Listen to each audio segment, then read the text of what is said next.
Hi, this is Nakeeya. I'm a physical therapist here at Breakthrough. Today I'm going to give you some information regarding flat feet. Most people have heard of flat feet or have flat feet, but they're not really sure how to address that or the impacts it can have on your body in the future years to come. There are two types of flat feet, structural flat feet and postural flat feet. In structural flat feet, it's usually caused by an anatomical imbalance or an anatomical disorder because of which the foot flattens out. The other type is a postural flat foot. And let's take a closer look at the model to get a better understanding of this. This is what a normal foot looks like, having a little bit of an arch here. When you step up on your foot, usually there is weight through the front of your foot and the outer side of your foot here, while there is a gap on the medial or the inner arch of your foot. With flat feet, what happens is this arch collapses, so it kind of goes down this way. So if you look at a footprint of a person with flat feet, you will notice a full foot on the floor, as opposed to a normal footprint where you only see the toes and the outer side of the foot. So postural flat feet are usually caused by weakness of the arch muscles, which causes the arch to collapse, or because of some kind of prior injury in your foot or higher up the chain that makes you change your weight distribution or put more weight on the inside of your foot to compensate for the pain you're experiencing. One of the most common effects of flat feet is plantar fasciitis. If you want more information regarding plantar fasciitis, feel free to click on the link below to get more information on how to address that.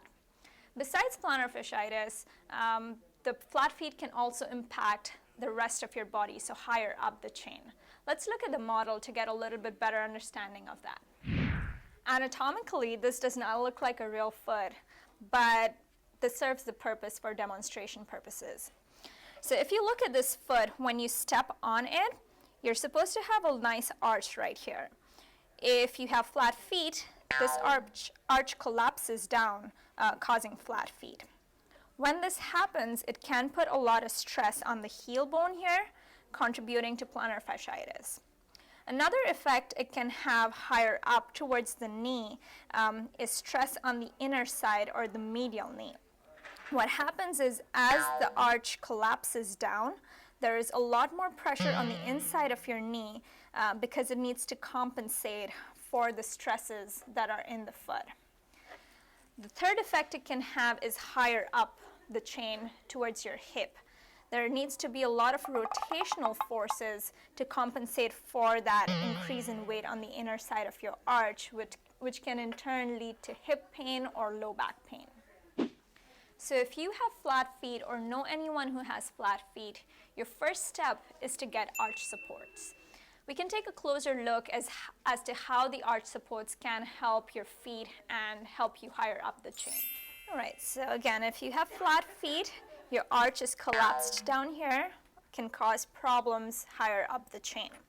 If you use an arch support just like this, which is usually a shoe insert that you can get over the counter as well, it just supports that inner side of your arch, so it doesn't let it collapse as much. Once that is well supported, it forces the weight more to the outside of your foot and helps the weight distribution down the chain a lot better. In addition to this, you can also work on strengthening the intrinsic muscles of your foot. To do this, you need a towel. Now I'll demonstrate how you're going to do this. So you can start in a seated position. Place the towel on the floor. Probably want to scrunch it up a little bit, just so there are some folds in it. You place your foot on there and you're trying to grip the towel with your toes and pick it up. So as you're trying to do this, you're working on the intrinsic muscles of your feet to help support that medial arch and prevent the foot from becoming flat. You can perform this exercise for about a minute or 2 minutes, just based on how fatigued you feel in the arch of your foot. This will just help increase the strength of the arch muscles and help support it a little bit better. I hope this video was helpful.